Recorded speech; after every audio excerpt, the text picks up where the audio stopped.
Hello friends, ఇండియాలో చాలా సంవత్సరాల తర్వాత 2026లో జనగణన అనగా సెన్సస్ ప్రారంభం కానుంది. సెన్సస్ అంటే దేశంలో ఉన్న ప్రతి వ్యక్తి యొక్క వివరాలు మరియు సంఖ్య లెక్కించడం. కానీ ఆగండి, ఇది సాధారణ లెక్కింపు కాదు. ఈసారి చర్చ మొత్తం కుల జనగణన గురించి.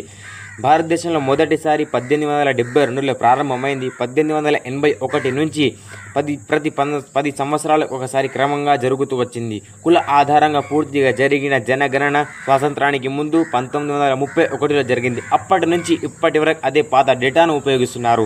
దీనివల్ల పెద్ద ఉపయోగం ఏమిటంటే, నిజంగా వెనుకబడిన వర్గాలు ఎక్కడ ఉన్నాయో ప్రభుత్వానికి స్పష్టంగా తెలుస్తుంది. సరైన లెక్కలు లేకపోతే కొత్త స్కూల్స్, ఉద్యోగ అవకాశాలు ఇవన్నీ అంచనాల మీద ఉంటాయి. సింపుల్గా చెప్పాలంటే ఫ్రెండ్స్, డేటా సరైనదైతేనే ప్రతి సమాజానికి సరైన అభివృద్ధి, ప్రతి వ్యక్తికి నిజమైన పురోగతి సాధ్యమవుతుంది. ఫ్రెండ్స్, మీకు తెలుసా 2026లో డిజిటల్ సెన్సస్ మరియు సెల్ఫ్ ఎన్యూమరేషన్ కూడా జరగబోతుంది.